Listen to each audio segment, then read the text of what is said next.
साथ जो आज कैरेक्टर मौजूद है उसने तो सलमान खान को पीछे ही छोड़ दिया है। इस बच्चे के ऊपर अनकरीब दबंग 3 या 4 आने वाली है, ये तो गारंटी है। आपको मैं इस बच्चे से मिलवाती हूँ, आप लोगों ने फैसला करना है कि सलमान खान आ गया या ये बच्चा आ गया। आइए आपको से मिलवाती हूँ। अस्सलाम वालेकुम। हाय,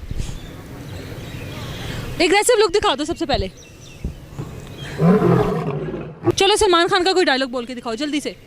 मारेंगे भी हम और बचाएंगे भी हम, ये तुम्हारी आत्मा देखेगी और घंटों निकल पाओगे। और कोई? एक होता है पुलिस वाला, एक होता है गुंडा, हम खिलाते पुलिस वाला गुंडा। एक और भी आपको आता है ना, वो इतना मारूंगा, कुछ ऐसा भी था, वो कौन सा था?